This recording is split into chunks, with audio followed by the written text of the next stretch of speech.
God, the source of knowledge and understanding, guide the minds of those who are about to take counsel together on matters concerning this county, that in their debate and in their decisions they may faithfully discharge the duties of their office and promote the health, safety and well-being of those they seek to serve.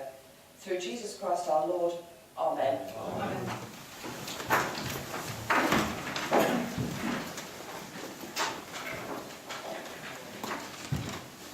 Ladies and gentlemen, welcome to this 239th meeting of the Council this evening. I'd like to start, please, with apologies for absence. We have apologies from Councillor Hollis. Thank you very much indeed. Under my announcements, I would like to read out the following notice to anyone intending to record a meeting. If you would like to film, blog, tweet or take photographs of the meeting, you are permitted to do so without causing disturbance to the meeting's proceedings. A designated area has been set out to allow you to do this. Please be aware that you are not permitted to move outside to the designated area, as this may disrupt the meeting. A protocol which governs this activity has been placed on the table for your information. Please also be aware that members of the public who are not part of the meeting have not consented to being recorded, therefore please do not include them in any recording activity. Thank you for your cooperation. So also under Chairman's announcements, my Chairman's announcements have previously been circulated. I would also like to take this opportunity to welcome our two newest councillors, Mr Asplin, who joins us for the Mr Ward, and Mr Clifton for the Oakham Ward. Congratulations to you both. If I could move now to item number 2, announcements from the leader. I do apologise. Before I move to the items from the leader, I'd just like members to be aware. Full Council had originally scheduled a special council meeting to approve the council tax level and budget for the 16th of February 2015. The Council is required to set the budget by the 11th of March each year, and we typically do so in late February to allow for council tax billing and the collection of first instalments on the 1st of April. It is therefore proposed to defer the special council tax meeting for 1 week, so that will be on Monday the 23rd of February, so that information from preceptors regarding their tax levels is likely to be available at the special council meeting. So for clarity, the council tax meeting will now take place on Monday the 23rd of February. So I'll now move to item number 2, announcements from the leader, members of the Cabinet or Head of Paid Service. Mr. Bailey. Thank you very much. Just like to remind members that in 2 weeks from this evening, i.e. on the 24th of November, we have the Police and Crime Commissioner and the Chief Constable coming to Rutland. At 6 o'clock they will hold a meeting with members, and at 7 o'clock they will have a public meeting. On the Thursday, the 27th, Mr Dale will chair the Places Scrutiny Commission, at which the Chief Fire Officer will be attending, and I most certainly will be attending, Mr Dale, and I will send my questions in to you. I had contact with ministers about the £5 that they wanted to do, whether that could be done without it going through a referendum. They did something similar for South Cambridgeshire with their low precept. The comment from the minister was, there is no evidence whatsoever that they are trying to share services and to reduce their actual overhead of the operation as opposed to at the front end of it. And until he has such evidence that they are looking to do that, he is not inclined to even consider it. So I will actually be sending you some questions, Mr Dale, because I think the way they're handling this and the way they're treating Rutland is totally unacceptable. The way that the consultation is being done, with the only public meeting consulting on in Glenfield, not holding one here, although they have held a focus group here, the way that they've done the document so that the whole of Leicester City, who aren't really being affected, can make sure that changes being made in Loughborough and in Oakham are not taken into account. We're out on a limb. We've always been a special case.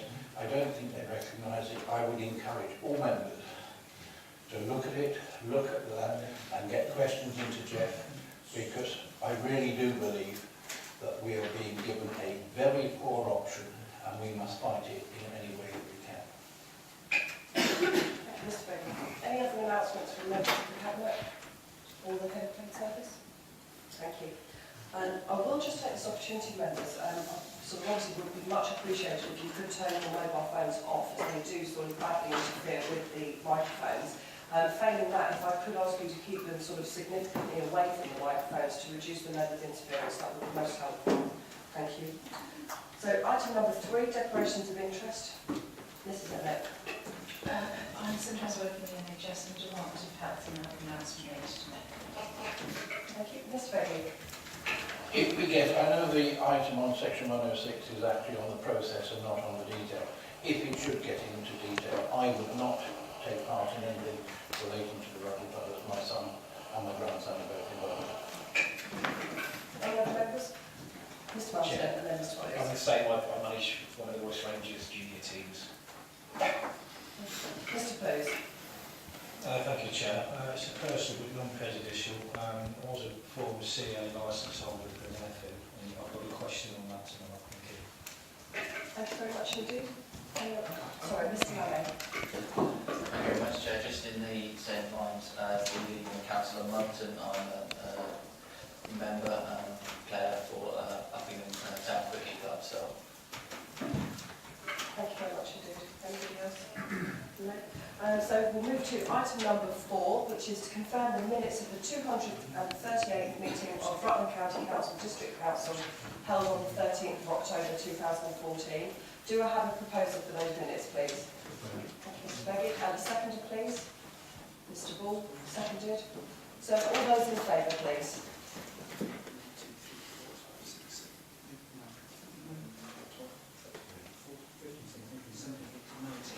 And against? And abstentions? 1, 2, 3, 4, 5. Thank you very much indeed. Item number 5, petitions, deputations and questions from members of the public. Thank you. So item number 6, questions from members of the council. I'm aware there are a number of questions this evening, so we will sort of take them in the order which they are written.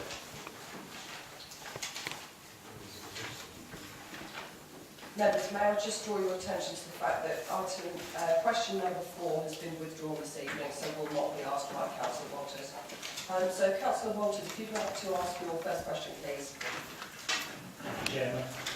To the leader, Mr. Beggy, a recent edition of the LGA magazine First included a letter from Conservative Councillor Brian Donnelly. In this letter, he states that it is enshrined in his council constitution that the chair of scrutiny can only come from the opposition. Interestingly, this writer heads his letter, "Robust scrutiny has grown stronger." Does the leader feel that this council has anything to learn from this statement? I could actually give a one-word answer, but I won't. We looked at this back in 2011 to look at what different councils would do. Some go one way, some have all of the ruling parties still doing all those. Some are mixed. We've got a mixture of both Conservatives and non-Conservatives. And as scrutiny goes, it is progressing and has progressed over that period in time. I am told, although I've never not been, that the Scrutiny Commission is quite often a well-managed but extreme views and forceful views are made at that meeting, whereby the agenda, which is nothing what to do with the executive, we don't get scrutiny is there for 2 reasons. One is to hold the executive to account, and the other one is to develop policy. I seem to recall that you were actually up for an award on scrutiny a couple of years ago, and recently some external people that have come in have said, comparing ours to other in the East Midlands, that the fact that most papers, if not all papers, important papers, come to scrutiny before they come to Cabinet is a very good way of ensuring that scrutiny has its voice heard. We also have feedback to Cabinet from those particular things, and you will notice over time it is now the portfolio that is held to account at scrutiny meetings rather than officers. So I believe at the moment There is no perfect system, and I think Ms Waller, who attends the East Midlands Council's panel on security panels, may have better information, but from my feedback when it comes to my committee of East Midlands Council is that ours works as well as most, if not better than many. Do you have supplementary questions, Stephen? No, thank you very much indeed. I will move to question number 2 then, Mr. Clues. Yes, thank you very much, Chair. Members, I want to report their apologies for listening. Can the Council's representative on the Fire Authority, Mr. Bull, confirm if he is aware of a recent government report that states that he was 60% more likely to have an accident on rural roads than towns and cities, and that any cuts to fire tenders, equipment and manpower will have a serious effect on the safety of Rutland residents and visitors and ensure that our firemen take more risks on duty? Thank you. Yes, thank you, Chairman. Well, first of all, I would thank Mr. Blues for his question. It's a question that is particularly pertinent to all country road users, and obviously Rutland comes high on the list of that. Members will recall one of my previous reports, in fact last month. I said 10 years ago, 8 people were killed every day on UK roads, and the latest figures came down to 5 last year. It's not a report, I think Mr. Hughes is alluding to. It's actually a campaign which has been initiated by the government starting in October. Of those 5 people that on average are killed on our UK roads, 3 of them are indeed on country roads. So, and it goes on to say that you are 11 times safer, you're 60%, 11 times safer, obviously on a motorway. Motorways we know have always been the safest of our roads. But I would commend members looking at the campaign details, and I will be certainly raising it at the parish council meetings that I attend, because as I say, from Mr. Blues' question, it is pertinent for country roads. And I will just take a few moments, if I may, Madam Chairman, just to say, it's so obvious, but the government have done a lot of research into what they are saying. This campaign is under the heading of Think. The Think campaign heading is not new. You will remember we've had that for motorcyclists and for various other things. So this is being rolled out on Think safety when you are driving on country roads. And as I said, they've done a lot of research. A shocking 25% of drivers report having had a near miss on country roads. Okay, this is the one that gets me. Whilst 40% have been surprised by an unexpected hazard, such as an animal. Now, I mean, our farmers around this table would expect to see animals on country roads. So what I'm really saying is I think this campaign is particularly good. It's not a report, Mr. Clues, it is a campaign, but I would recommend this to all members. I think it's so important for Rutland.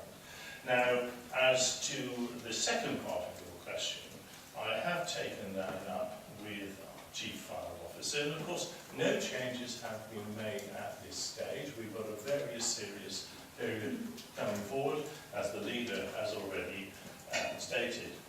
But at the moment, our fire chief is saying no. He refutes the second part of your question.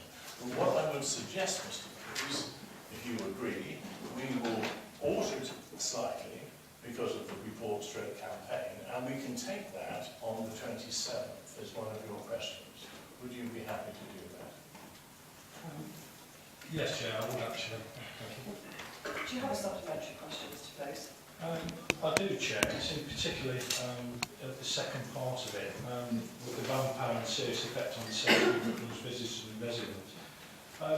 Could I ask Mr. Ball, if, with respect, I appreciate his portfolio, if he believes that a £5 stealth tax is going to cover all the loss that we're going to suffer?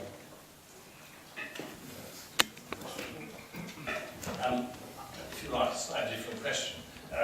If you read the report that I gave to the Parish Council Forum, what I basically said there is that we have a very efficient fire service charging 59.25, and therefore the 1.99% cap that we can levy going forward is certainly going to come nowhere near to the cuts made by the coalition government, which if we do nothing in the next 5 years, it will amount to £7+ million.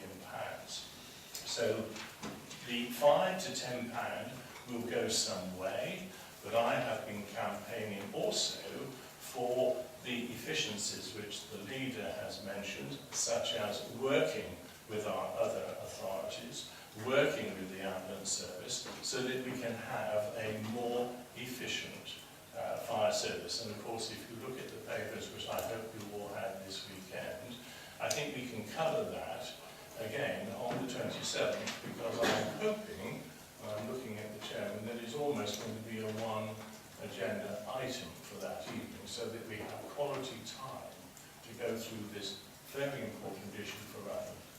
Thank you. Thank you very much indeed. Councillor Donald, I believe that was his question number 3. Thank you very much, Chairman. Can the portfolio holder for transport, Mr Pocock, advise this council as to what progress there has been in fulfilling the recommendations of the Transport Task and Finish Group, which reported in March 2013, since the officer initial response taken to place the scrutiny panel in November 2013? And also, can Mr Pocock also provide this council with a timetable and action plan for the review of transport that was indicated in the people review that we took earlier this autumn? Thank you. The recommendations in August 2013. The recommendations were noted and it was agreed that further reports will be considered into nomination and post-16 education following consultation.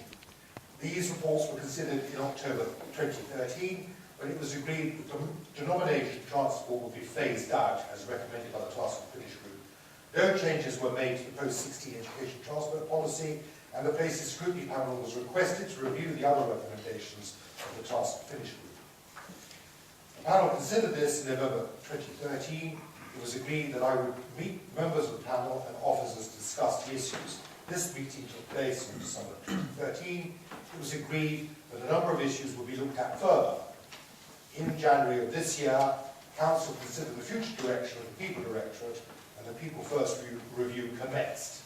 The final report of the review was considered by Cabinet in September, which concluded that the work completed by the Task and Finish Group will now be built on as part of a comprehensive council-wide transport review. The objectives will be: 1. Undertake a holistic needs analysis of transport requirements within the county. 2. Review the service levels set out in all transport-related policies, identify all non-statutory services and flexibilities in statutory service provision. 3. Proposals will be developed to modify policies and fill gaps in policy coverage to design the most effective solutions or options. 4. Identify and evaluate the options for efficiency savings through alternative delivery models and route optimisation. This work has started, but will take until 2016 to complete. That's not to say that there will be no changes implemented until then. Some improvements can be made without the approval of Cabinet or Council. For those that do require approval, the Places Scrutiny Panel will have the opportunity to look at these issues at the appropriate time. Thank you very much indeed. Do you have a supplementary question?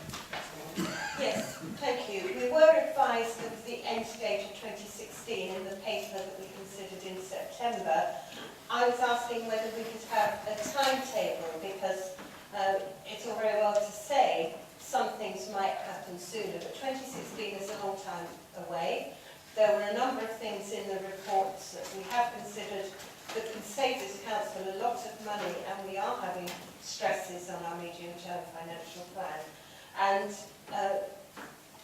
seeing the whole thing holistically, with a timescale holistically, will help us in making decisions rather than on a piecemeal basis as things may come forward to us between now and 2016.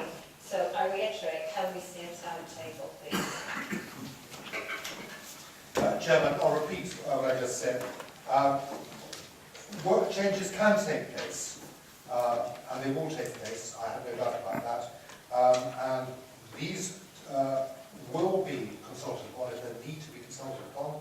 Otherwise, they'll be taken through delegated paths. I can't give you an itemised timetable at this stage. When I'm in a position to do so, I will make a further announcement. Thank you very much indeed. So we'll now move to question number 5 from Councillor Close.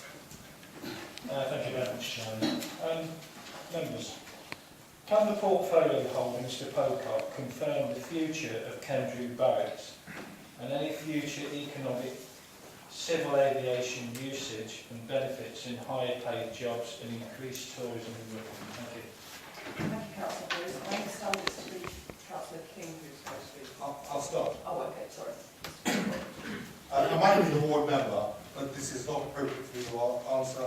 It's to do with economic development, and my colleague, Councillor Terry, will answer these questions. That's okay. Thank you, John. Thank you for the question. Councillor Booth. Sorry, Councillor Booth. Councillor Close, I'm sorry. Could you turn your microphone off, please? Thank you. The Army are well ensconced in Kendrew Barracks and, as I understand it, are extremely happy with their new facility. And all the discussions that this authority has had with the Army about their current establishment and their future are all of a positive nature. There's nothing to indicate that they are intent to vacate. So it's rather difficult to answer the question that, as it's posed, as it doesn't appear there is an opportunity there to use the site for anything other than military use. However, I am aware that Councillor Clues, that you have for some time been trying to persuade the community that we should have an airport on the base and not an army facility. And your question relates to the economic benefit. Now, while those places that have an airfield in their area, there may be an opportunity for employment that results from that. However, it comes at a price. And so far I've seen nothing from our community that says that they will settle for that price, which is the disturbance that comes with air transport, married with whatever benefit that might come from providing some economic benefit. So at the moment the site isn't available to us, and I think the question mark about economic development is somewhat of a theoretical one on the basis that the site isn't available to us. Councillor King. Councillor Close, do you have a supplementary question? Yes, I do, Chair. Obviously, I noticed the ladies digest of it, so I hope you're not going to cover me off mid-flow. But just to start this little piece, the Deputy Leader will be aware that there's been aviation on that site for the last 75 years, so it's nothing new to Rutland, so I disagree on that. But I'd just like to enlighten you a little bit, if I could, and I said I'd be back. Okay. I've just spent a week in Dubai, and Rutland is in the frame as far as the regional airport's concerned. And obviously, the reason I asked this question, Chair, is the fact that there's 2,000 jobs that could be upstate. And with all due respect with the leader, it might be a little bit better than 43 that we've got at Ashwell. So, while we're discussing this, if I may, Chair, just so we get this out and clear in the open, the staffing problems at regional airports in the south. There's a lack of runway capacity in the south. That's why I've asked this question. Rutland is obviously an area that's under consideration at the moment. I'll update this council further as I want to know more. But I'll just say one other thing if I may, which again Mr Pocock with his comments about this. Mr. Close, I'm sorry to interrupt. Well, this is to do with the question. Yeah. If I could update him a little on that, is he aware that there's going to be 20,000 troop reduction in the next decade, and certainly in the next few years? That's the Army. Is he aware of that? Thank you. Mr King, you're welcome to answer that. Chairman, I will answer what I think was embedded questions within the statement. As a board member of the Local Enterprise Partnership, one of the visits we made was to Stansted Airport. And therefore, in relation to Mr Cluse's question and the threat that might be to this community of having that base turned into an airport, Stansted is operating well below capacity. Stansted spent £150 million on their public consultation to establish another runway there, all aborted. I think the council has been told by the Chief Executive that the experience of the Rutland Airport or what was required there to get that one off the ground, and it's still not a successful intervention. I think we'll be waiting a long time before the Army pull out of Kendrew Barracks. If and when they do, I'm sure Councillor Close can come back and can find the funding and the necessary means in order to put that challenge to our community. I've not seen it as a community wish at the moment. Thank you very much indeed. Councillor Waller, question question number 6, please. Thank you, Chairman. Whilst I very much welcome the briefing members have received this evening, can the portfolio holder for health, Mrs. Emmett, advise this council as to why the East Leicestershire and Rutland CCG, in delivering feedback on its review, learning lessons to improve care, are offering feedback sessions to the general public in Loughborough, Market Harbour and Leicester City, but not in Rutland? Thank you. Thank you.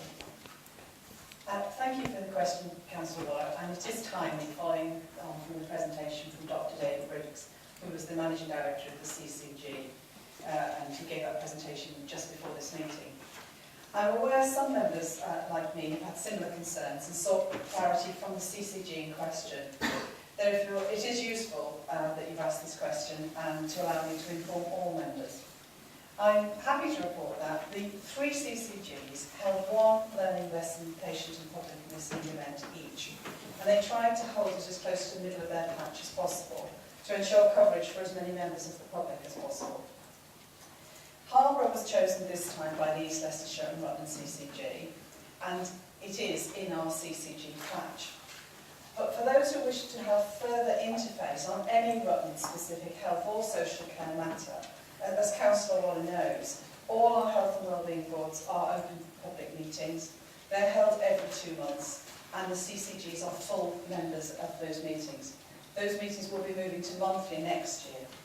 Questions may be submitted in advance to these meetings. Health Watch and other voluntary groups are also representative, and we have other meetings open to all at which the public are invited and CCGs are attending. In addition, I'm happy, as Chairman of the Health and Wellbeing Board, to take forward any matter on behalf of Rutland residents. These are early days, but good collaborative working between the health and social care partners has already delivered £2.2 million to be used on Rutland schemes, and I'm going to talk about those later under committees. These will reduce hospital admissions and length of stay and keep people healthier for longer. Thank you very much. Thank you very much. Councillor Waller, do you have a supplementary question? Thank you very much indeed. Councillor Waller, question number 7, please. Thank you very much, Chairman. Can one of the representatives on the Rutland Water Partnership please advise this council on the activities of the partnership in the last year, and also explain why Anglian Water have closed the public access gate to the dam at Rutland Water, that's near to Normanton Park Road, thus forcing ramblers and other pedestrians to walk on the busy road to the next access point? Thank you. Thank you very much indeed. Mr Baines, I believe you're going to answer that question this evening. Thank you very much, Madam Chairman. As the current chairman of that partnership, and indeed a founder member of it, 2 parts to the question. First of all, minutes are a matter of public record. Secondly, I do report to Madam Chairman at the appropriate council meeting stringently edited account, because I think most members will not be really interested in the density of invertebrate aquatic life in the reservoir, which does take up some part of the meeting, because this partnership is not, in a sense, or wasn't conceived as a modern partnership. It's a non-executive forum, really, and as such, the 3 ward members adjacent, Mr Keane, Mr Bull, myself, I know you're a joint member of that ward as well, actually are there, and currently Mr Gooding, who is the chairman of Mountain Parish Council, represents all the parish councils adjacent to the water. We have over the past year dealt with various parking issues. Again, it's very much a matter of public record. So that's the first bit.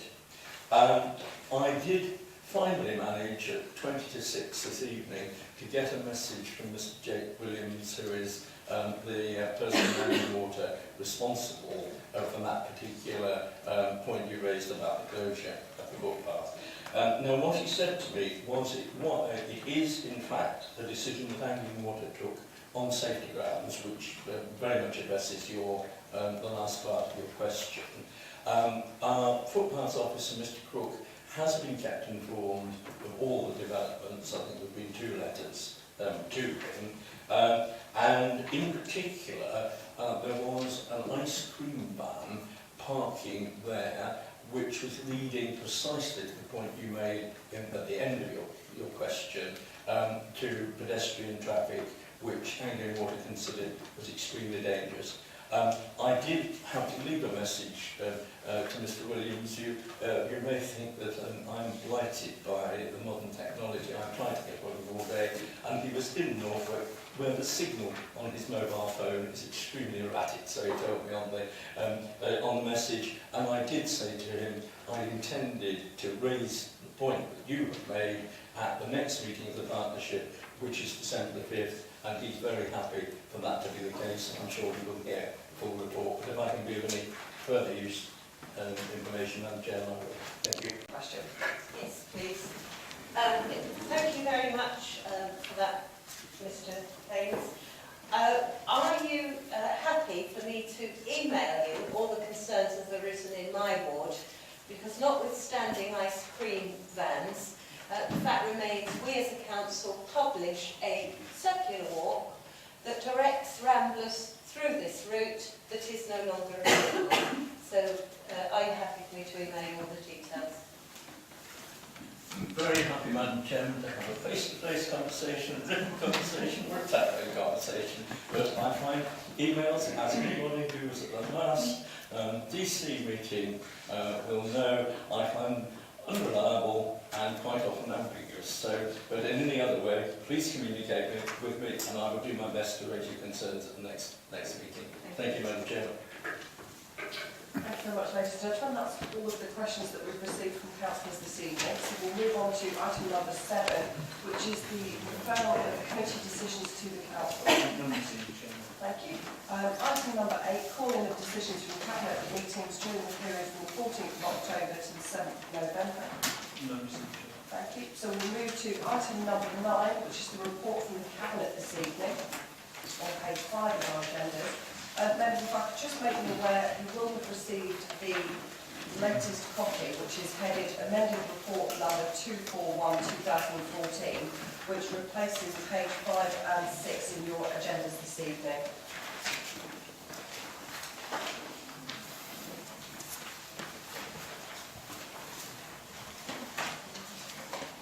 I believe Mr. Bailey will be introducing that item.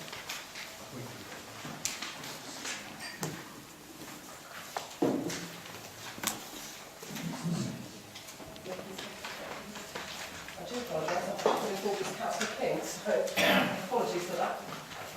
Councillor King.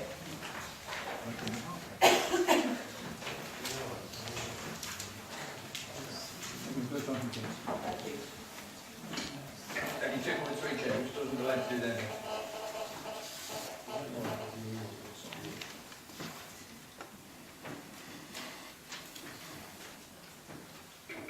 My mistake, ladies and gentlemen, 2.3 and 2.4 are the same as were in your original papers, however have been reproduced on the new papers, just for clarity. So yeah, we shall discuss 2.3 first. Thank you.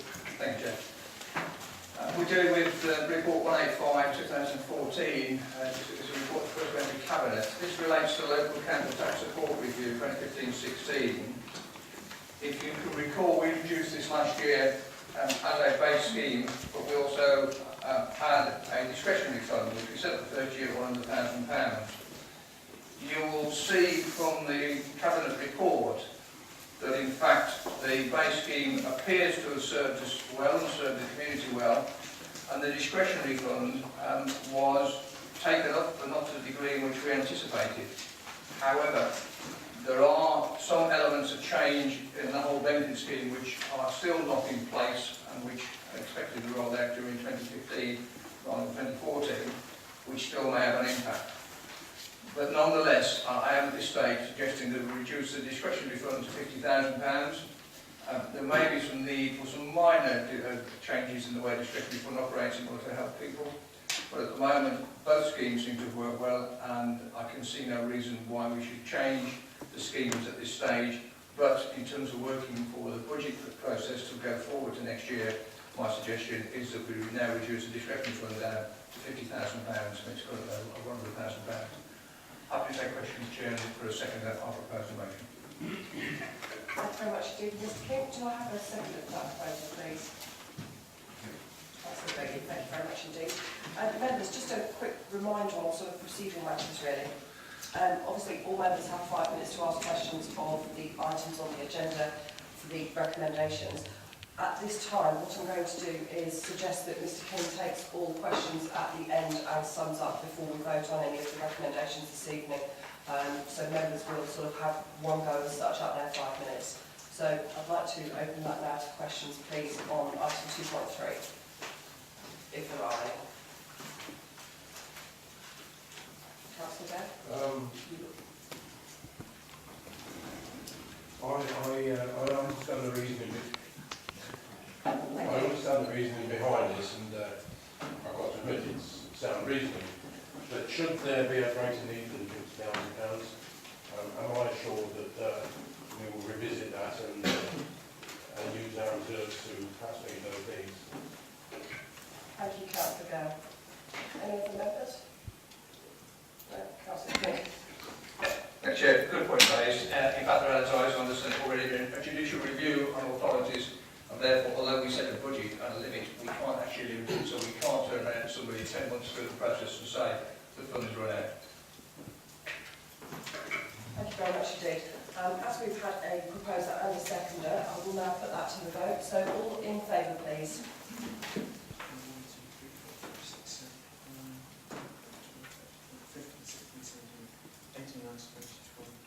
23.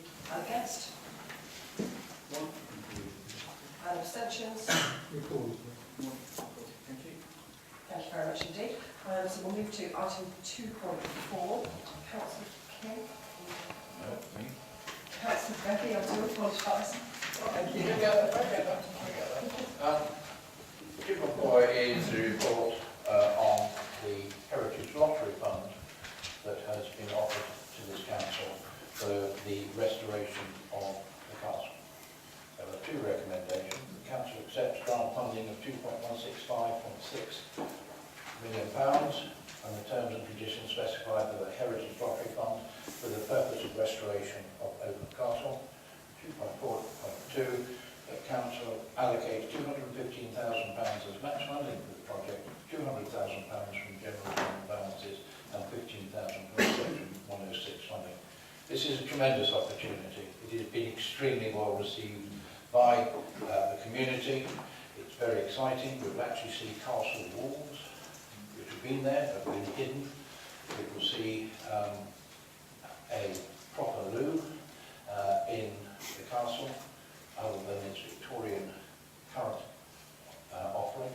The presentation of how and interpretation of all those horseshoes will also be part of this. This is something that the team worked very hard, and Rob Clayton and the team did an excellent job, as well as the project board, and I would therefore recommend that we actually take this money and that we see this and look forward to it in its full glory by 2016. Thank you very much indeed. Do I have a seconder for that, please? Thank you, Councillor King. Any questions? Councillor Baines. Thank you very much indeed, Madam Chairman. First of all, what a welcome announcement this is. Speaking of a different hat on as President of the Record and Local History Society, I know the Leader is aware how very supportive we are and how very appreciative.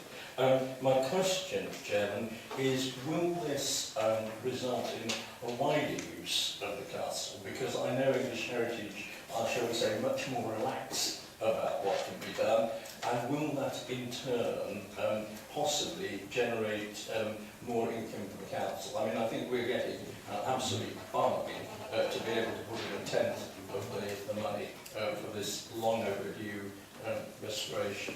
Thank you, Chair. Thank you very much indeed. Members, are there any other points that anybody would like to make before I go to Mr. Bailey to sum up? No, Mr. Bailey. Thank you very much. Part of the project that went to the Heritage Lottery has to to be that this is a sustainable investment. So we basically go 1/3 into the history and all the buildings and the architecture, but a significant portion is how are you going to use this? Now, some of that may be income generation, but the one that really gets me excited is the way that we are going to work with the Galleries of Justice in Nottingham and actually make that court come alive back to it. And whereas at the moment we have a warning zone where year sixes are taken and talked about road safety and other such things, we have worked with the schools and there is a programme being developed that will actually have our primary school children learning about justice, etc. That fits in with the biannual visits of the judges, and the Galleries of Justice have also seen various ways in which we can use the site and use that facility. There will be that, there will be other facilities there in what was called Room 1, and there's some very exciting ideas for that, as well as the grounds themselves. So the answer is yes, thank you for the support.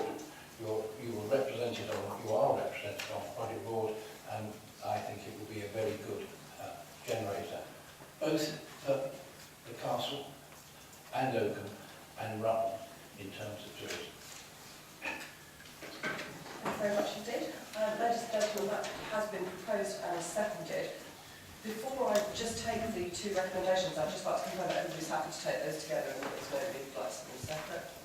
Okay, on that basis, those in favour, please. 1, 2, 3, 4, 5, 6, 7, 8, 9, 10, 11, 12, 13, 14, 15, 16, 17, 18, 19, 20, 21, 22, 24. Against? And abstentions? Thank you very much indeed. So we'll now move to item 2.5. I am sure this is Councillor King. Thank you. We have this evening, members, the opportunity to move investment in our leisure and sport parts of our community. The report we're dealing with is report 238/2014. You have tonight before you an addendum report where our officers have attempted to summarise some of the discussion that took place at scrutiny and the discussion that took place at Cabinet, and I will move on in a moment to talk about possible variations to the recommendations that incorporate some of those suggestions that have come forward. But before I do that, I must apologise that one of our officers has said this evening there is a fairly major error in the numbers. So if I turn you to the addendum, page 3, under the heading of Gunthorpe, you may have noted that the figure that's in there might look like the whole value of Gunthorpe with respect to Gunthorpe. The decimal point is in the wrong place. That should be 11,649. It does impact on the figures at the bottom, but does not impact on the strategic level of this report. So apologies for that error, but it doesn't change the conclusions that I'm hoping you will draw tonight from the report. So first of all, why are we doing it? Well, section 106 is extremely important. It's the sort of money that helps provide towards dealing with the needs for that increased size of the community that we have. And this authority has not put an enormous amount of money directly as an authority with general funding to sport, leisure and community facilities. And therefore, when we have a growing community, section 106 is extremely important. Why are we doing it now? Well, for the last couple of years we've had basically an under-delivery on our housing supply according to the local plan, as you've seen from the numbers. But now, as you can also see, not only in the reports, but you can actually see on the ground, housing growth is now going on at a pace. And therefore it is the right time for us to consider further investment in this sector. It's that new growth which the section 106 is linked to, so it is not to deal with historic problems, but it's to deal with the growth that we have in the future in our housing community and in our population. What are the concerns? Well, some concerns were raised by scrutiny, and we've attempted in the addendum to try and deal with some of those, and I will look to incorporate what's in 2.1 through to 3.5 as part of the recommendations. And the first concern was to do with individual bids. Now, tonight's not about the individual bids. I think officers tried to be helpful by putting in some list of organisations that have asked about funds, and I think that's proved a little bit unhelpful because tonight we're dealing at a strategic level and not with individual bids.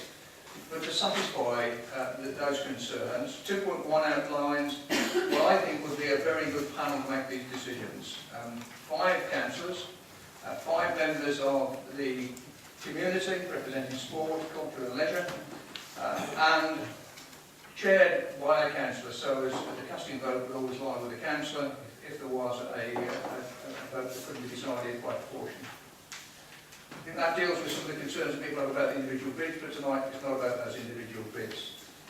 There was concern as about whether or not people have been looked for funds from elsewhere, and I think that's absolutely right, and that should be a condition that's passed on to the panel, that part of their role to make sure that they have dealt with those issues.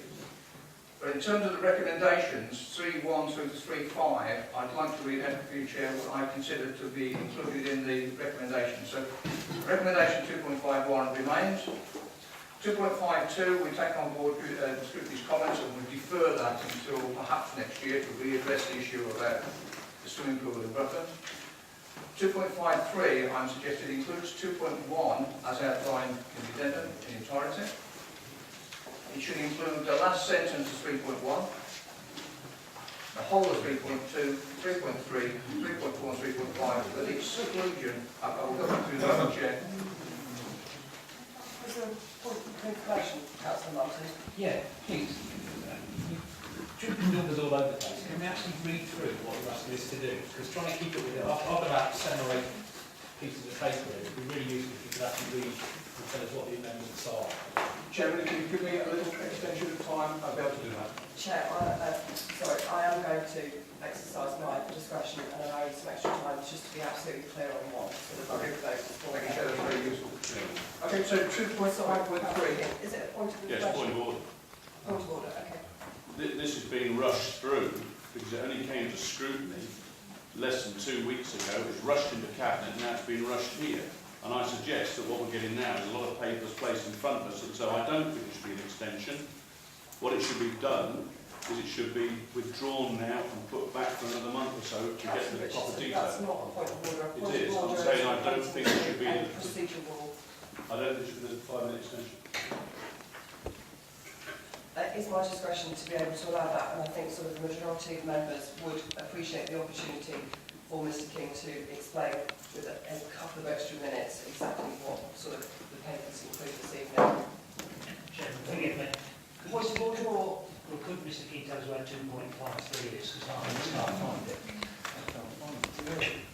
Chairman, what I'm trying to do is to actually develop a 2.5.3 as a proposal which incorporates all the points in the addendum. So if you're happy for me to read out those recommendations. No.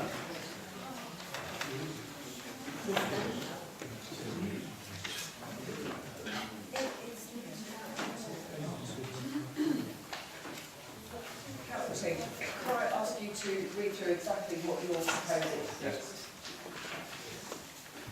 Chairman, 2.5.1, as in the original report, that Council approves that a grant and loan programme should be created, funded by Section 106 contributions that have or are due to be received for sport, recreation, leisure and community facilities.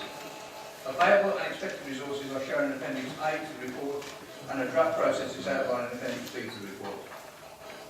2.5.2, I'm asking that that is not taken and is deferred, following Scrutiny's comments. 2.5.3 is a new recommendation, which I will read out, but which, if members want to follow me through on the addendum report, are the points that are made in the addendum report. First one of that is included in 2.1. It is proposed that the panel will have 10 members, with an equal number of members and lay members, and will be chaired by an elected member.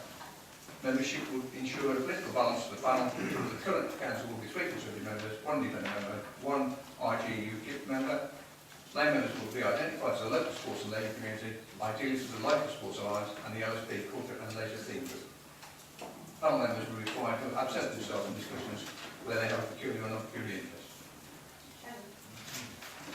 Just for clarity, members, I think where sort of some of the issue has arisen, 2.52 is on the original paperwork, but is not on the addendum report, which we are now referring to. And so, if you refer to your original papers, on page 6, 2.52 is completely withdrawn and not sort of to be voted on this evening in any way at all.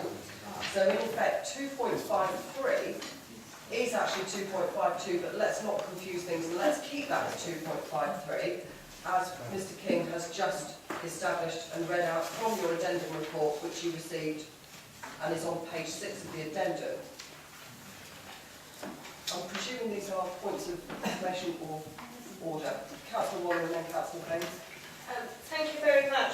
I should like to point out that there is an inconsistency in paragraph 2.1 in that there is a reference to political balance, which is right and proper, but then there is no reference to members who are on this council and who are not on this council as independent members. And I would suggest, therefore, that the term independent should actually read non-aligned or others in inverted commas. Thank you, Councillor Waller. Is that acceptable in the recommendation? Perfectly, it's what officers provided, so if officers agree to change, then I'm perfectly happy with that, Chair. Thank you. Councillor Baines and then I believe Councillor Gowan. Thank you very much, Madam Chairman. 2.1 of the addendum report is itself a separate thing, whereas the items under para 3 are different ones. I'm prepared to move an amendment later, Madam Chairman, to take that as a separate thing, but I don't know if Mr. King would accept that thing as a separate item. Personally, I would find that much clearer. Thank you, Councillor Baines. Councillor King. Chairman, absolutely no problem with that whatsoever. Thank you. Councillor Gale. My questions are simply how many members have got a copy of the report in front of them, and the second question is if there's no urgency in this, that it's delayed so that all members can familiarise themselves with the addendum that's only just come through and the original report. That can only be good for the community and the way we're going to possibly spend money. Sorry, just before I come to you, Mr. Please, as is always the case, members and every member in the room has the right to propose or second motion to defer the application. So we shall sort of continue on and see what comes out of the debate this evening. My first question was how many people have actually got the documents referred to? I can't answer that question. Well, we could. No, I think we've not finished the introduction and I would like to sort of continue on. Councillor Clues, is yours a point of order or...? Well, I'm slightly confused with this, Chair, but anyway, look, I'll just say, I've got a question under 252. Mr. Clues, now is not the time for questions. We haven't finished our introduction. We're just trying to seek clarity on the recommendations, and I've asked Councillor King just to sort of confirm exactly where the recommendations are so that we're all crystal clear on exactly where the recommendations are. This doesn't sort of preclude anybody from asking questions under their 5 minutes in a moment. Those are all points of order. So sort of as such, once Councillor King has finished his introduction, we will move to our formal debate as normal. Councillor King. Thank you, Chairman. So to summarise where we are, with 2.5.1 was the original Cabinet recommendation. 2.5.2 I'm asking to be withdrawn, that's reference to swimming pool. 2.5.3 I'm now accepting to be the panel composition, which is laid out in the addendum, which all members have been given a copy of tonight. I was sent out by email prior. I would then suggest that 2.5.4 incorporates all the points made from 3.1 to 3.5 with one small exception, and that's the last paragraph in 3.2. I'm not asking at this stage for any further funds to be provided to the scheme.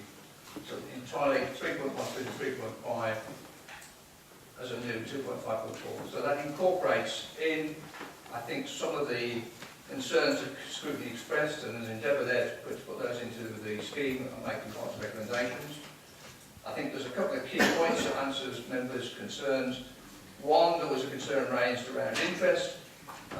The Section 106s normally contain an increase in line with RPI, so by the time they come into action, RPI has taken place, and as an example, we've already seen that with the Sainsbury's Section 106, even that was a very short period between negotiation and payment. We've also got a situation where, if you look at the time frame with the report, although we're going through quite a process to set this up, we're not expecting the panel to start to sit until February, supported by officers. And we're not expecting any awards to be made until the start of the next financial year, 2015. And officers have done a calculation for me that shows that the money that we're talking about tonight, i.e. £500,000 to be advance funded on the current promises from the building industry, that Section 106 would be due into us within that financial year, and therefore by the end of March 2016 we would have £500,000 actually in place. So therefore the funding would be from today through that period, and the expenditure is unlikely, according to that indicative timeframe, due to go out until around April of next year. And therefore the question of interest becomes a fairly minor matter for us to deal with. So on that basis, Chair, I'm happy to propose 2.5.1, 2.5.3 and 2.5.4 as outlined. If I can get a second to that, Chair. Thank you very much indeed. Do I have a second for that proposal, please?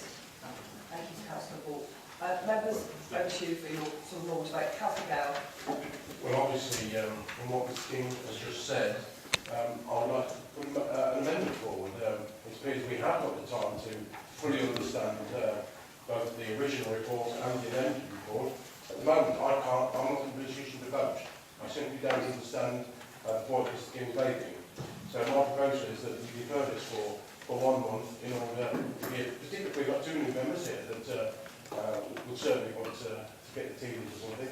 And there seems to be other members here with confusion, so a delay of one calendar month seems appropriate. That's my proposal. Thank you very much indeed, Councillor Gale. Do I have a seconder for that proposal, please? Thank you, Councillor Richardson. We now have the opportunity to sort of ask questions of that proposal and seconder members. Councillor Gale, sorry. Could you switch your microphone off, please, Councillor Gale? Thank you. Councillor Conley. Thank you, Chair.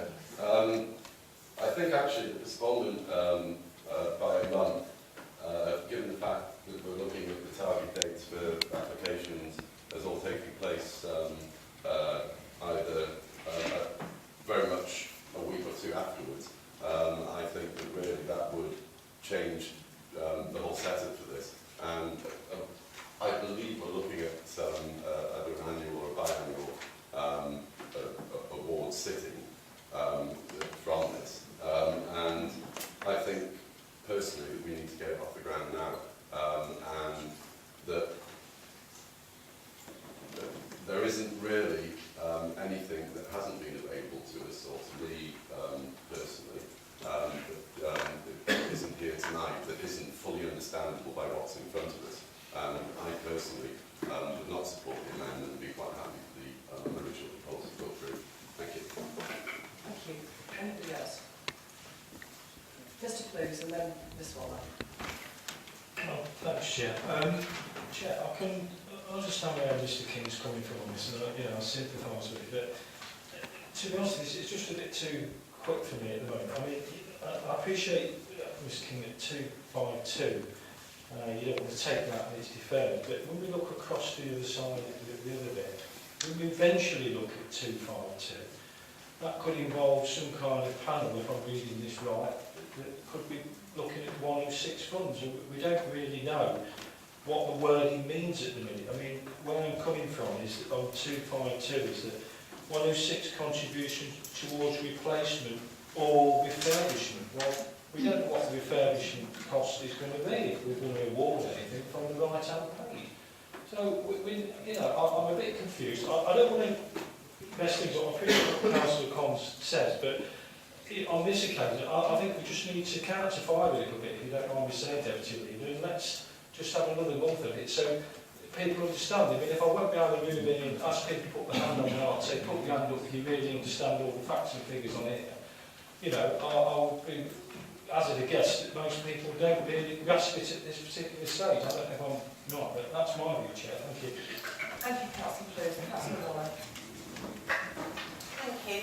I fully understand why there's a request to delay this, and it is can be overwhelming getting late addendum reports, and if you read as slowly as I do now with my sight problems, it actually can be quite stressful as well.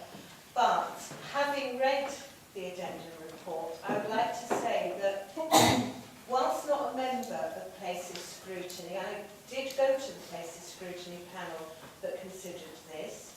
The chairman allowed me to make a number of comments. The comments that I made were incorporated in a further report that went to Cabinet. I was also at Cabinet and heard the discussion. One of the points I had made personally at places had been reflected not quite the way I thought I'd said it. I made the point, Mr.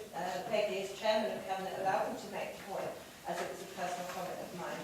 That has now been incorporated in this. So I think members have had an opportunity to consider this in some detail. And further, I would say in this particular instance, members' views have been taken on board, not just mine, but other people's views as well, and from all political persuasions. And all that we've been getting late today is just a clarification, if you like. And so I think in this particular instance, we aren't being rushed, and we have had ample opportunity to consider, so I wouldn't be in favour of a delay.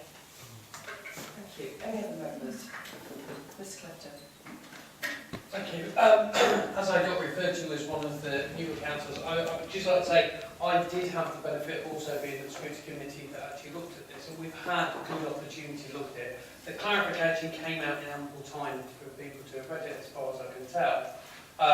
And from my point of view, I fully understand it, and think the only people that will lose out in this delay, if I'm honest, are the actual sports clubs and the residents who we're here to actually support. So I think it'd be really bad to actually delay at this point. Thank you. Any other members? Councillor Richardson. I think I've already made the point. Why the rush? We're told we're not going to sit until February. I've already made the point that it's been a rush job. It only came to scrutiny 2 weeks ago. It went straight to Cabinet, and here we are at Council looking at it. And already we have a number of changes to the recommendations and so forth. It's sad that the new councillor doesn't understand how scrutiny works. Scrutiny is supposed to be about looking at it well in advance in a timely fashion, so you can make recommendations to say to Cabinet, we see what's on the report here, this is what we suggest should be amended and so forth. Cabinet can then take on board those. If Cabinet decides to make some more changes, that should then come back to scrutiny to look at those new changes that Cabinet are proposing, and then we can go back to Cabinet and say, we're in agreement with your changes, or we're not in agreement with your changes. That's the whole process of scrutiny. It's not a 2-week rush job, which is what we've got here.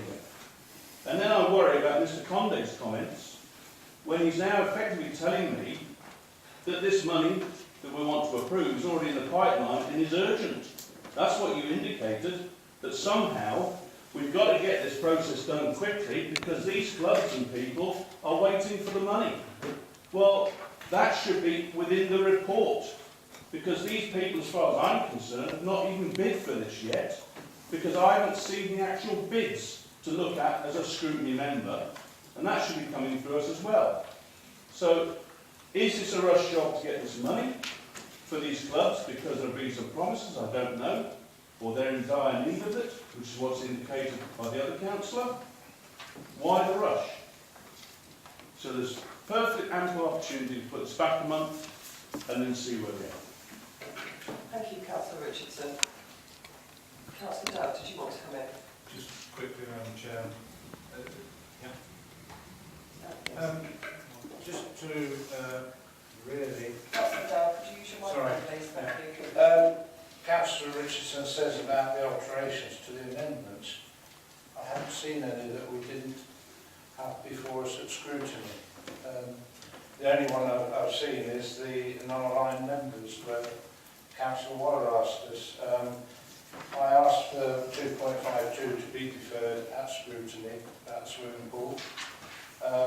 Other than that, I think all the recommendations are as what we had before us.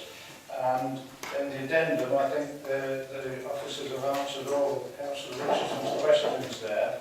And I really, unless you've got specifics, I haven't seen anything to alter what Cabinet had a good debate on.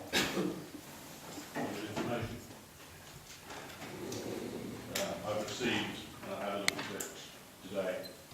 I've written back to the officer concerned, saying as far as I'm concerned, the majority of questions have not been addressed or answered, and I will come back to it because I think there needs to be more detail than what we're being told at the moment.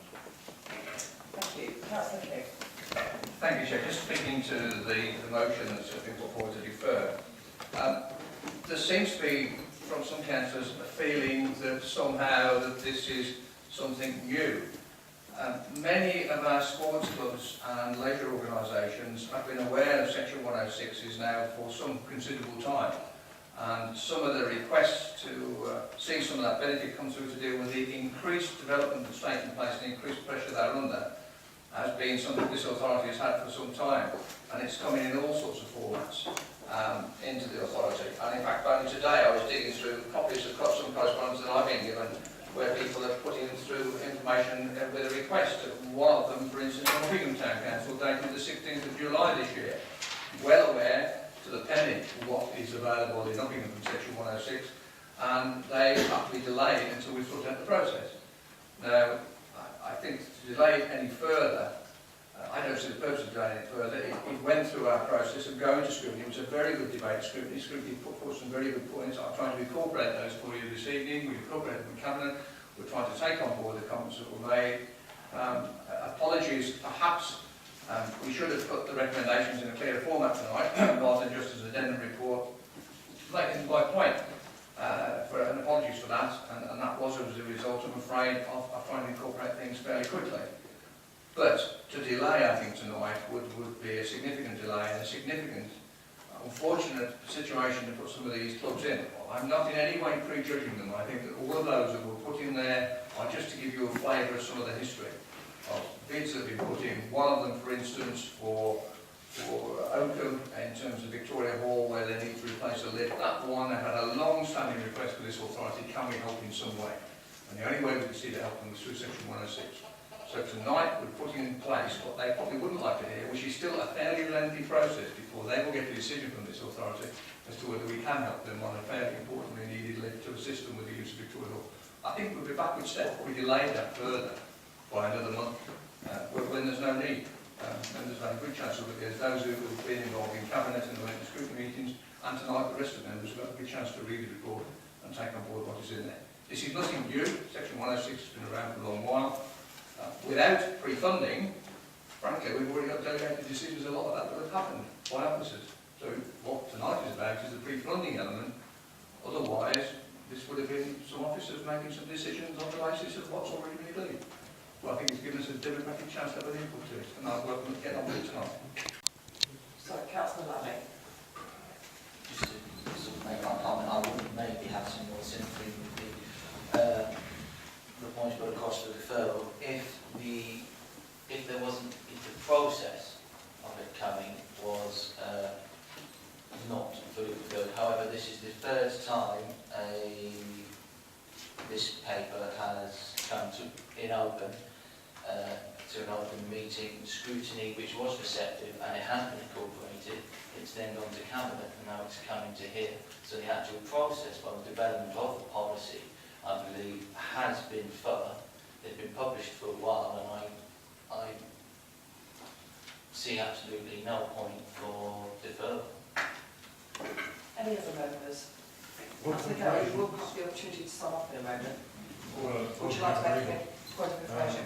Mr. King has said that what has already been agreed. Could he explain what he actually means by that? Because the grants are not for government. That's not a point of information I've been advised by. Well, it's a question. Well, okay. I would have thought it was a point of question. Your proposal is currently on the table, and therefore that is the one that we're discussing at this time. Any other members? Councillor Gale, would you like to sum up before we vote on your amendment this evening? This particular document here, I believe it was sent out Thursday, Friday, from my understanding. I got an email this morning. I've not had a chance to read through it and compare it with the report. I feel I have insufficient information, and I believe that all the members with insufficient information to make a good, sound decision tonight. As a consequence,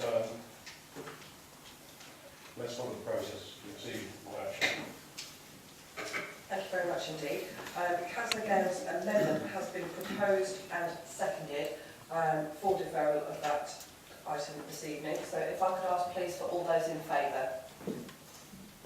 3, And against? 2, 3, 4, 5, 6, 7, 8, 9, 10, 11, 12, 13, 14, 15, 16, 17, 18, 19, 20. So that amendment does fall, and we do revert back to the... Sorry, I do apologise for abstentions. Mr Woodcock and Mr Bruce. So, as I was saying, that amendment does fall, so we move back to the original proposal from Councillor King. We've had Councillor King's introduction, so my understanding is it's now back to members. Every member has their 5 minutes, and then Councillor King will sum up at the end of that debate if there are no further amendments. Councillor Oxley. Yeah, thank you, Madam Chairman. At the scrutiny panel meeting, when this was discussed, I mentioned about the need of sports clubs and leisure facilities to be able to bid for vehicles. And I've noticed that Councillor King has actually excluded 3.6 from 2.5.4. So just, I think we're at 3.5, you said. 3.5 just for vehicles. Not the addendum.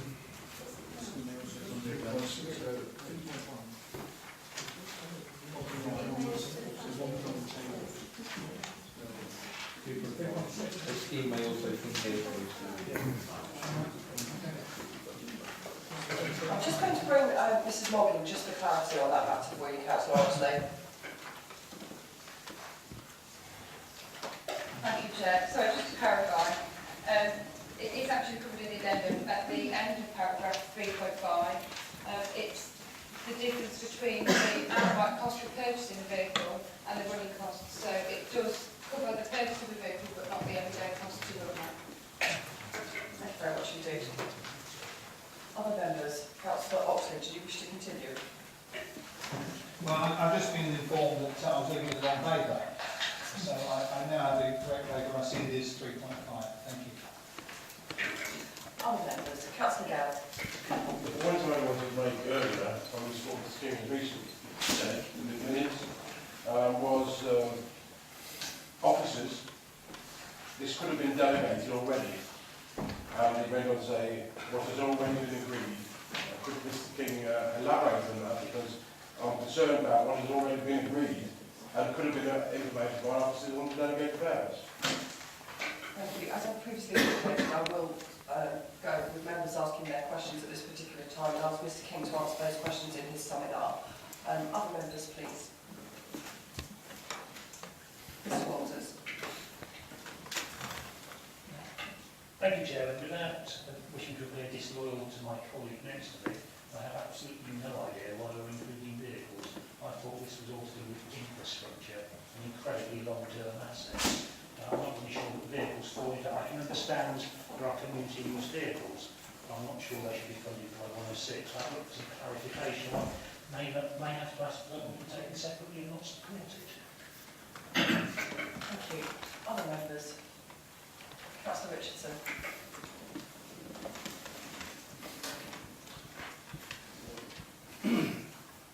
Councillor King said this was an opportunity to move investment, not an opportunity to move investment. The report is an opportunity to move borrowing. We don't have the money yet. If you have money, you can invest it. We don't have the receipts.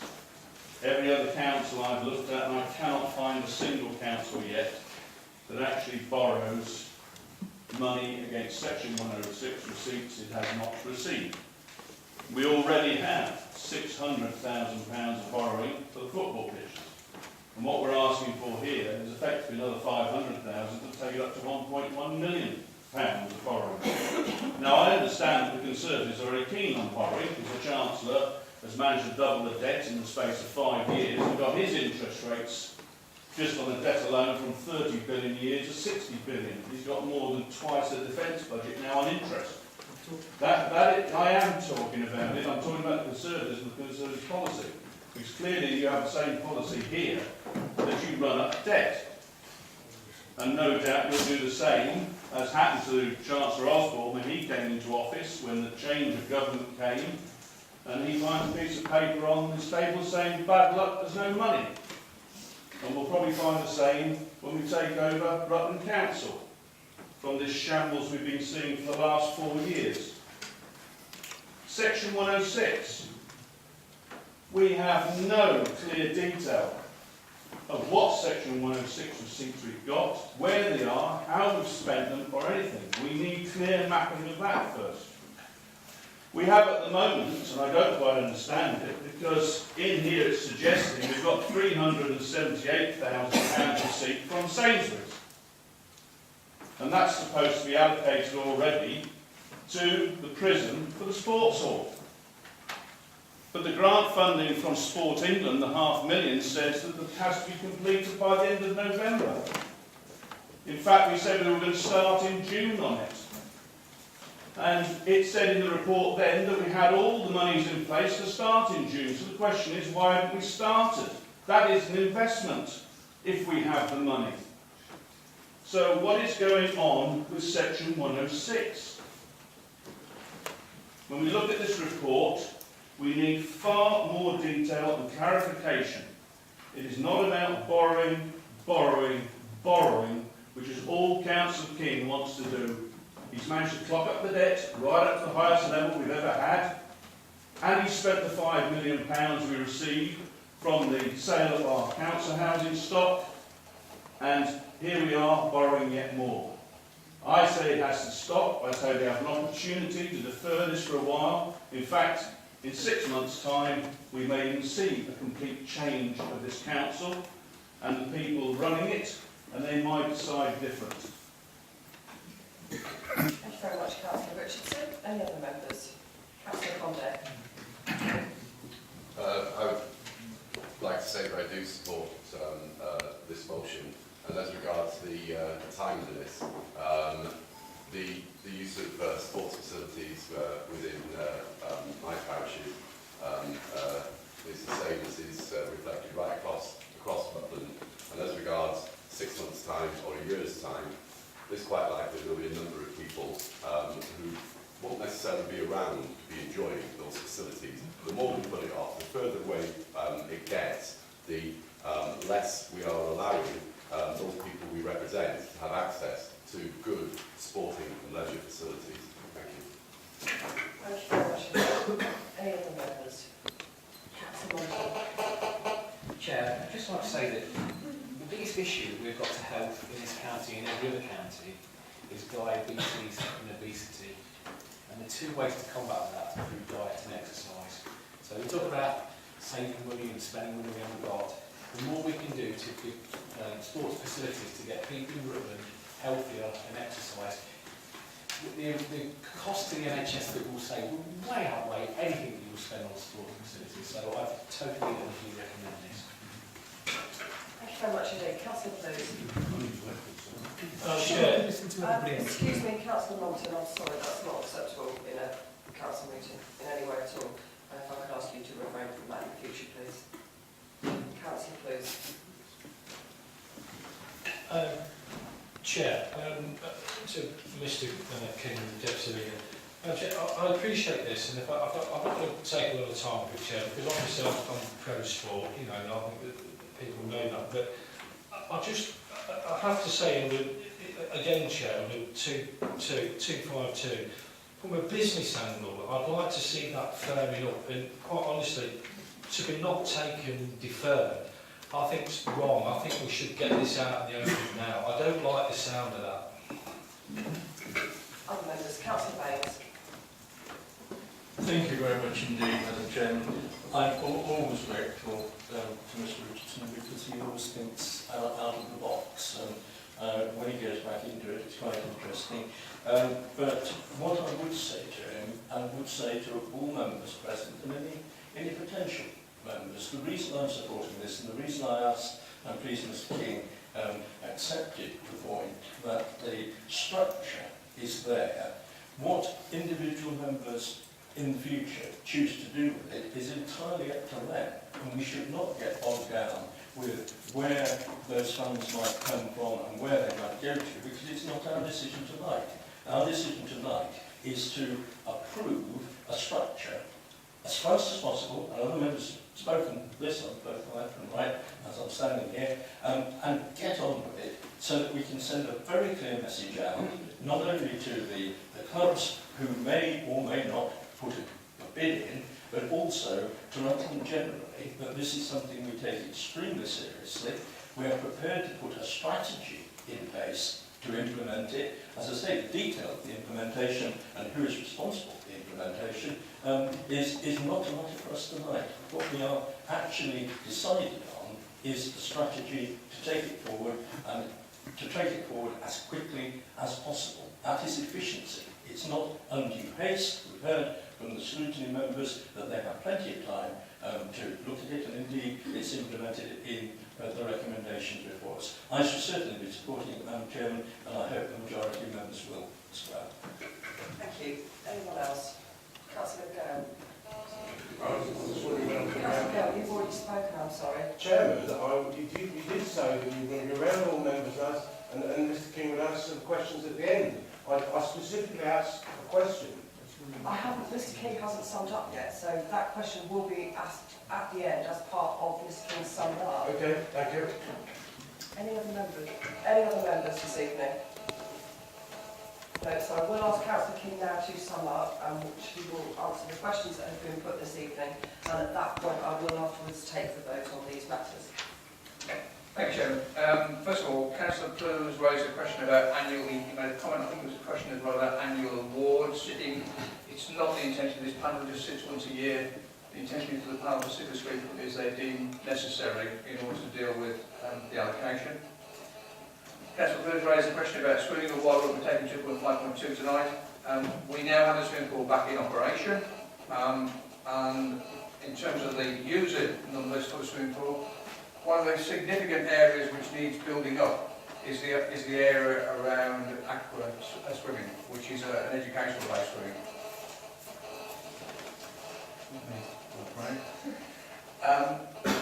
That's taken a while to build up. I'm pleased to say that the report from last month was very encouraging, but swimming has taken a while to get schools to come back towards us. Councillor King, would you like to try and use Councillor Beggy's microphone to see if that makes a difference? I think if I stand further away, the mic will still pick it up. Yeah. So I think it's too early yet to make a decision on swimming. That's why, having talked to scrutiny, I'm quite happy to defer that. I think it's something that the council next year, so when Councillor Richardson is the leader, no doubt he'll want to go back and close the swimming pool, but it'll be his choice next year. I'm suggesting that we can't make a decision on that tonight. What I'm asking you to do is to note the fact that there is a certain amount of Section 106 money going forward, and just remember there will be more, because any other development that so far hasn't got planning permission hasn't negotiated Section 106, there'll be more added to the block. And it's a decision I think we'll be taking on swimming at a later date, once we've had a chance to make sure that swimming has got back on its feet. I think it's me. It's the pacemaker. Councillor Oxley asked a question about vehicles, which I think was also picked up by Councillor Waters. The scrutiny panel specifically requested that vehicles be given consideration. Bearing in mind that some of these grants could be quite small, we would suggest that some of the very small grants are dealt with in a slightly different way. If they're a few £100 rather than a full panel meeting, the panel may wish to give either of the two local strategic partnership groups a small amount of money to deal with the very small grants. But beyond that, there will be bids undoubtedly to try and give assistance with transportation and some other things, and scrutiny felt it was important that wasn't ruled out. Now, the Section 106, what is really important is that the first thing with any of these grants is they've got to meet the condition of Section 106. And some of the Section 106s are fairly loose, not talking about capital or revenue. Some are more specific on where they should be spent. So if it doesn't exclude vehicles, I don't see why we should exclude vehicles as part of Section 106. And therefore we've conceded the point that the scrutiny has requested that it should include vehicles to support sport or community uses. So that's as a proposed reason. Councillor Gow raised a question about what I said about delegating Section 106. If you look at standing orders, officers already have the power to spend Section 106, and there are already some small amounts of Section 106 that have been spent in various locations. on the basis of delegated decisions. Councillor Richardson raised the whole point about borrowing. I've explained to you that what you're allocating this evening, effectively, according to the Office of Forecast, would be to agree to spend money during the 2015-16 period, and on their forecasts, we would have in excess of £1.1 million in under Section 106s by March 2016. That's their forecast. And therefore, the borrowing, it would not be that great. And I use the word borrowing very loosely, because this is in fact some advanced funding. It would be taken from the general fund, and the general fund chose it's able to do that, and when the Section 106 comes in, it will be replaced. And as I've explained to you, because of the RPI link, then there's every possibility that in fact there would actually be extra money greater than what borrowing costs would be, or the loss of opportunity is more likely the case. The Sainsbury's money, at the moment, that project is still underway, and Sport England are perfectly comfortable with the revised timetable. The contractors should be on site within the next 4 weeks, and that project will be delivered as originally outlined, although a little later than the original plan date. That's mainly because of negotiations in order to get it within the budget that was allocated. In terms of the £5 million, from the sale of the council housing, I can't agree to £5 million figure, but then Councillor Richardson quite often is wrong with these numbers. We'll just agree on a figure in the council housing sale. That did come off our overall borrowing. Hasn't been spent anywhere else. It came off the overall borrowing figure. That's the way in which it was used, and it goes back to the reports to finance the case. So overall, Chairman, I think we've answered most of the questions. I would really be happy as an individual, as a portfolio holder for sport and for finance, if we could get this through tonight. Our community, I think, would be more than happy. Some elements of the community are going to deal with the extra pressures caused from housing development. We're really looking forward to this, and I would point to 1 or 2 small examples. The members for Ketton are both aware of what Section 106 has done in Ketton. It's linked libraries to the doctor to community space. That's an extra use of Section 106. We've had something up there from Councillor King this evening. I would like to now put this matter to the vote. I'm going to vote separately on each recommendation. Councillor Hale, no problem. Chairman, you did say, Mr. King, would answer my questions. The question hasn't been answered. I know you've been a little bit thicky, but I do need clarity. May I ask Councillor King if there's anything that you would like to add further at this time in your sum up? I will repeat the answer I've already given. That under Section 106, there's already a delegated opportunity for officers to spend Section 106. With respect, Chairman, Mr. King did say what has already been agreed. I was just asking for clarity. What had already been agreed? Chairman, anything further that you would like to add in your sum up at this time? What I'm saying is that Section 106 has already a delegated approval system for spending of Section 106. This is different tonight because what we're asking for is advanced funding of Section 106. So in terms of the process that we're going through this evening, the process is slightly different, and that's why we're coming to council with it, and why we're setting up a panel in order to do that. But in terms of spending Section 106, we don't have to bring Section 106, officers don't have to bring the spend Section 106 to council. That's the money officer could explain further. I've had the Rutland officer, and she has indicated that she's happy to provide written clarification to you after the meeting, if that's sufficient, please. Sorry, were you not able to hit? Clarification of? Written clarification. What has already been agreed? Of delegation. Thank you. No. Thank you. Section 106. Thank you. So, ladies and gentlemen, we've had a full sort of debate on that matter this evening. I would like to take the recommendations separately. So, recommendation 2.51. May I ask for all those in favour, please? 1, 2, 3, 4, 5, 6, 7, 8, 9, 10, 11, 12, 13, 14, 15, 16, 17, 18, 19, 20, 21, 23. And against? 2. And abstentions? And record that as well, please. 2 and 1. And recorded. 2, 2 and 1. So as previously indicated, we will not be voting on 2.52 this evening, so we will move to item 2.53. Could I ask for all those in favour, please? 1, 2, 3, 4, 5, 6, 7, 9, 10, 11, 12, 13, 14, 15, 16, 17, 18, 19, 20, 21. And against? 1. And abstentions? Recorded, please. 2. Okay.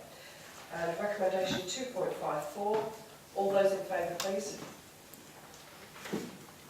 2, 3, 4, 5, 6, 7, 8, 9, 10, 11, 12, 13, 14, 15, 16, 17, 18, 19, 20, 21. And against?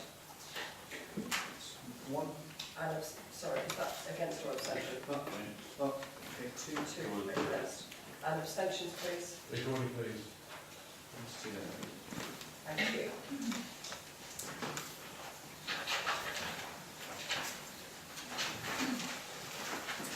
The recommendations on page 7 of your report are for noting only this evening. So we will now move on to item number 10, reports from committees of the council. I've not been made aware of any this evening, so we'll move now to item number 11. I do apologise. Reports from scrutiny commission and scrutiny panels. Again, I'm not aware of any this evening. Number 12, joint arrangements and external organisations. Are there any this evening? Councillor Reggie, Councillor Emmett. So I think I'm going to use wise. Am I able to report back on the Better Care Fund under this item? Yep. That's actually, I believe so. Yep. Joint arrangements and external organisations are absolutely. Thank you very much, Chair. Thank you. In June, a £3.8 billion Better Care Fund was announced by the government to facilitate the introduction of its Care Act. And the aim of the fund is to shift resources into social care and community services, ensuring local people receive better health and social care. In Rutland, this money amounts to 2.2 million and provides an opportunity for health and social care organisations to fundamentally change the way services are delivered. Some of us have listened to some of that this evening in a presentation from the CCG, some of the proposals, so that we can provide residents with the right care in the right place at the right time. And this will be achieved by creating new community services, of which we have a list of 12 projects, and managing the overall reduction in emergency admissions to hospital. In September, we were required to submit proposals on how we would spend our portion of the Better Care Fund. And I'm pleased to announce that Rutland Better Care Fund, £2.2 million in full, has been agreed. We received really positive feedback from KPMG on the quality of our submission. The official results were released in October, and we have got approved with support, which is an excellent outcome as our category.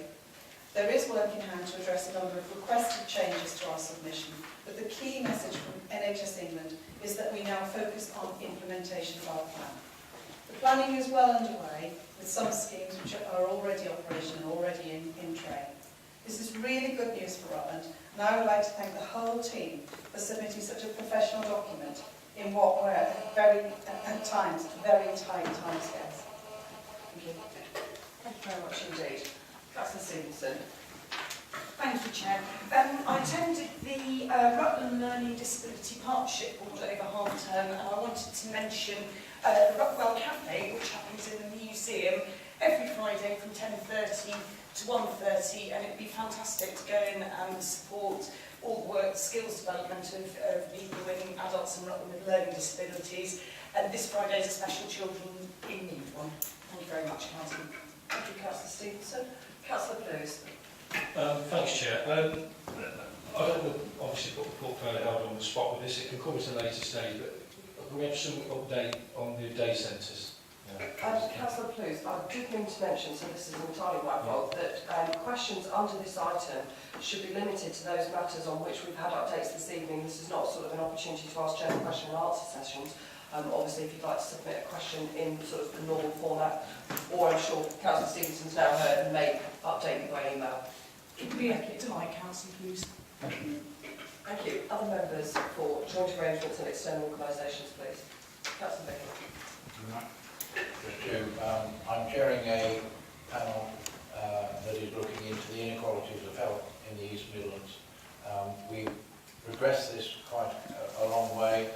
We had a meeting here with the all parties parliamentary group last week before last, which was well attended from across the political spectrum and by many councillors from across the region. The report is initially due out to come out in December and a final report in February. There are significant inequalities actually in health. There are serious inequalities in funding. And the other more worrying thing is that we appear to be struggling to attract GPs, young GPs, and various other members of the medical profession into the East Midlands. They're going to very, very good medical schools, Leicester, Nottingham, etc., but they're not staying. And one of the things we've got to try and do is how do we make sure? Sometimes it may be a problem in Boston to attract people to some of our more outlying places, but we do need, there are currently, for every applicant, there are 40% gaps in our GPs at this point in time. In other words, we're looking for them, we're trying to recruit them, and we're not getting the answers. So that's the first one. The second one is contract with Spire. We agreed that there will be a Rutland management board whereby members, tenants and independent members would look to ensure that the promises that were made 5 years ago were delivered. On Friday, just before the birthday on the 9th, it was shown that they had spent the 21 million, and full details are available on those promises and what they achieved. Going to the future, we will have an annual summit whereby we will meet with the various bodies, social landlords, ourselves, tenants, etc., to look at the future in a positive way and where we go forward. And it is also being agreed that we will look to appoint a champion for the tenants so that we keep in touch with them, and this council is well aware, other than just an annual member roles. Thank you very much. Councillor Ball. Just going back, thank you, Madam Chairman, going back to the fire authority, partly clarification, I have received some emails from members with regard to the delegation that took place in Westminster a few weeks ago. For clarity, there was a delegation from the combined fire authority led by the member for Loughborough, Nicky Morgan, and that took place early afternoon. And that was followed by another delegation of the union and firemen. So there were two representations made about the whole consultation process. And I'm happy to say there were people obviously arguing very strongly against the Rutland position. But also on the 5th of November, just last week, I attended a meeting of the CFA and the Policy Committee, 17 people there. I would assure members that I was robustly critical of certain aspects of the proposals solely related to Rutland. I'm there to represent Rutland Pride and Mary, but I hope I will also bring some common sense and business application to the whole of the authority finances. That was recorded, and I think we can develop on that on the 27th, and I would really urge that we have a good turnout on that evening so that you can challenge and understand the whole aspects of the consultation, but to emphasise, as I have done, that Rutland is particularly special. You've heard me say that we are geographically important. Yes, we are one of the quietest stations, but geographically, from the support that we can bring in from the rest of the authority, is nowhere near the same as stations near in the centre. And if you read the report, I think some of those arguments will come through. Thank you. Thank you very much indeed. Any other matters? No? Okay. So, moving to item number 13, notice of motions. I'll receive this evening. So item number 14, statement of licensing policy on page 9 of your agendas this evening. And Councillor Walters, I believe you're going to be introducing this item this evening.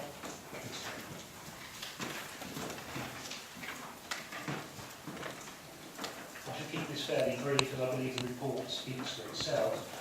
Just to clarify that we are required by law to have a statement of licensing policy. Originally this had to be reviewed every 3 years, it has recently been changed to every 5 years. It was felt timely given some changes in legislation that we updated at this time. The policy was reviewed by the Licensing Act Committee on the 19th of November 2013, and presently some members of the public also attended and made a contribution. We also undertook a consultation which resulted in 8 responses from the public in March 2014, and following a consultation review meeting, all members of the committee were notified of the revised draft and further comments invited. And perhaps not surprisingly, the bulk of those came from the Swallow, and I'm grateful for them, they largely related to non-mature and technical matters, and they have been incorporated.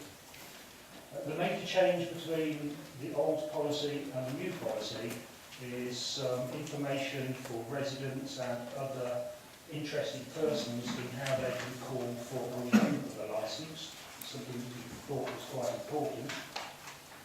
The major change between the original draft of the policy and the draft you have in front of you, or the kind you have in front of you, is the removal of a reference to having a cumulative impact policy. Instead of saying that, you're now saying we will look at having a cumulative impact policy if it is felt appropriate to do so. However, on the 18th of November, we will have another Licensing Act Committee meeting, which I'm sure we're all looking forward to, and on that we will have a report on the late night levy and on cumulative impact policies, as well as a verbal report on the Gambling Act 2005, which is ours as well. I'm happy to take questions or comments. We do have an officer from Peterborough, Peter Gell, here to help with any technical questions. Thank you. Ms Waters, are you happy to propose that? Happy, Chair. Second. Seconded by Councillor Gale. Mr Oxley. Yes, I have a question, Madam Chairman. It's a question I always ask. When it comes to licensable activities, it mentions a performance of dance. And when this Act was first brought through Westminster, an exception was made for Morris dancing. So I would ask that in order to ensure that Rutland Morrismen can continue as they always have done in the past, happily dancing, without having to apply for licences in order to do so, as per the report from Parliament, I would ask that Morris dancing be included in the exceptions to the licences. Thank you.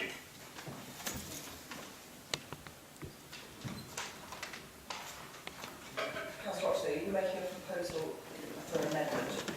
Yes, I am. Thank you. And do you have a seconder for that? Yes. Yeah. I saw Councillor first, so I'll vote for You're a new recruit. A brilliant spectacle. You? Yes. Just seeking some legal advice on the inclusion of that. Or it's not legal, it's monitoring officer.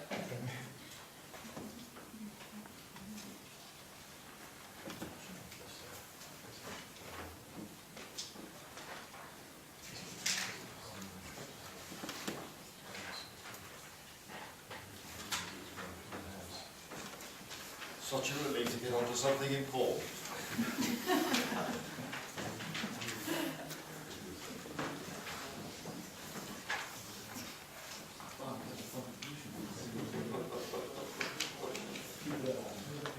I've got my bells and just ready.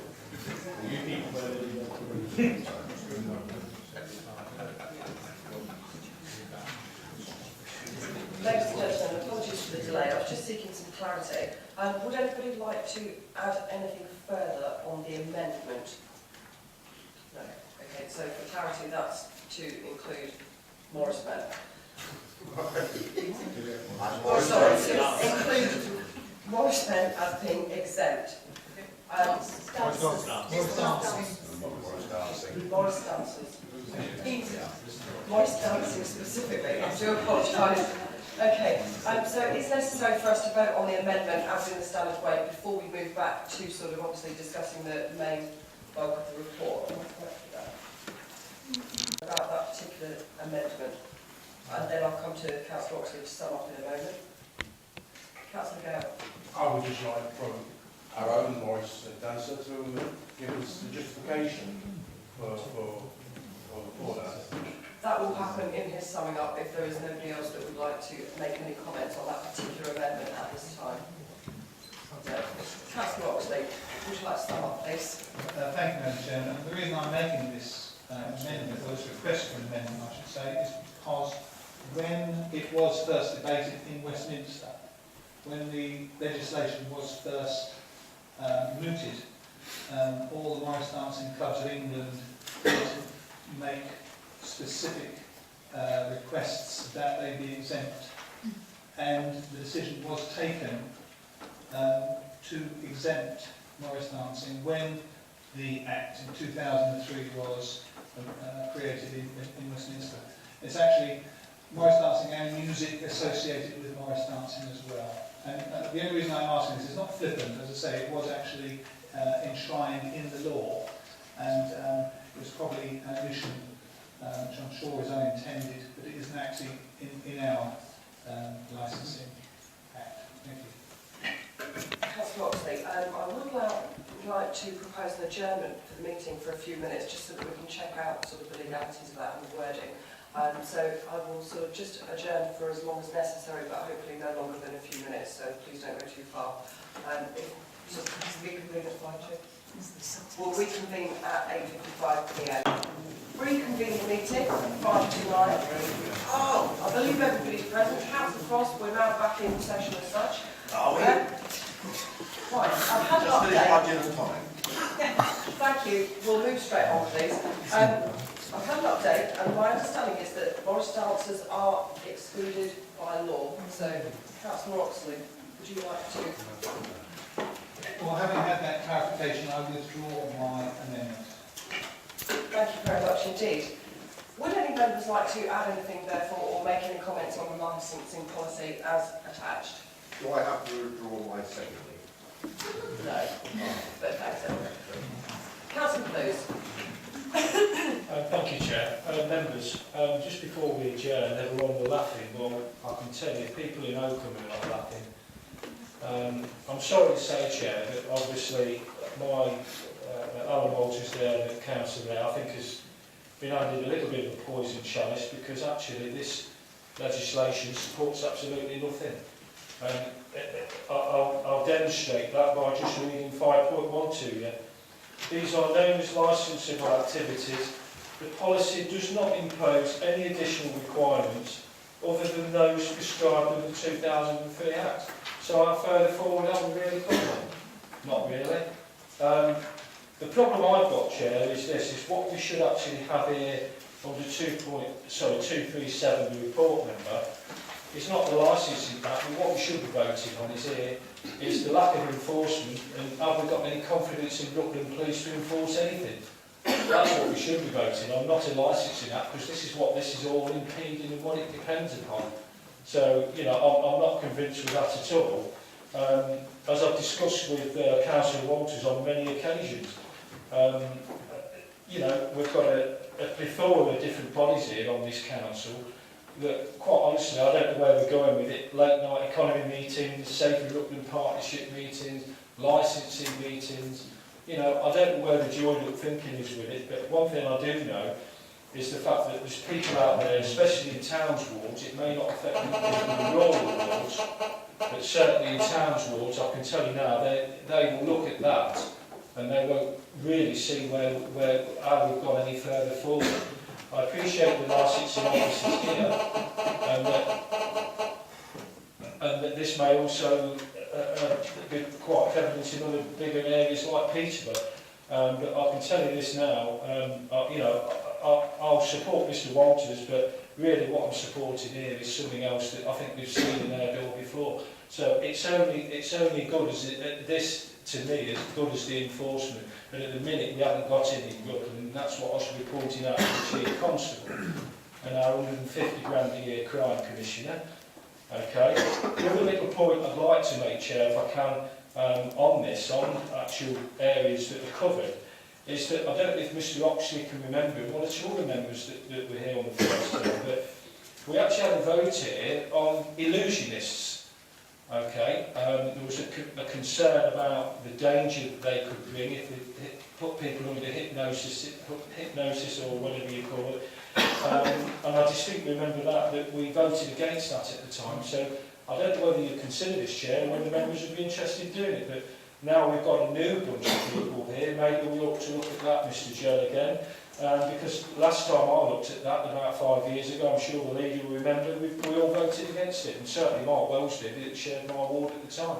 So I don't know what you want to maybe comment on that. I don't know if Mr Walters wants to comment, but I can tell you, those that were here at the time, we did vote on that. Okay, thank you. Thank you, Councillor, please. Any of the members? Oh, sorry, Councillor Richardson. Yes, it's a sort of question and observation. Do we engage that much with the landlords? I think they used to have some sort of grouping, I'm not sure they have it anymore. And the impression or feedback I get from some of them is along the same lines, that we have the rules and regulations, but there's a lack of enforcement, and there needs to be more enforcement if we wish to see the results from whatever we put in here.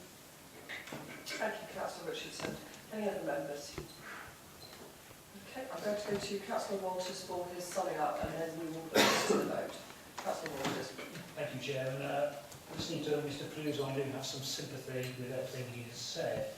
As far as enforcement is concerned, I'm afraid there's not an awful lot that I can do that as chair of the licensing committee, and I think he knows that quite well. Without treading on the leader's toes too much, as he's also responsible for community safety, Mr Cruise talked about the late life economy route.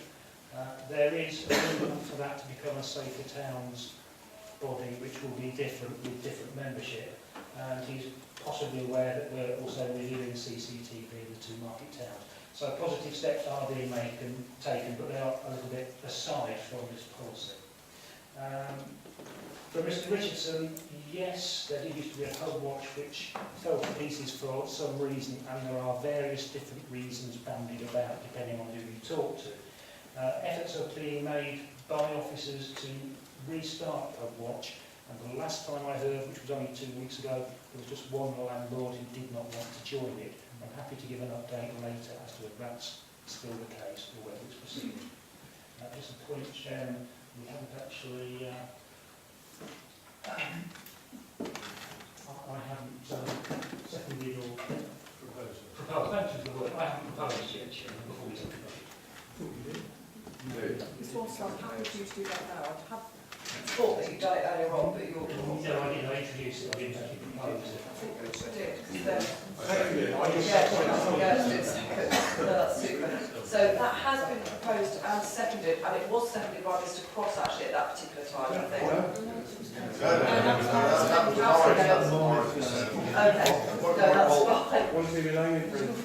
Well, ultimately, it's been proposed and seconded, so I am now going to put that to the vote. All those in favour, please, ladies and gentlemen.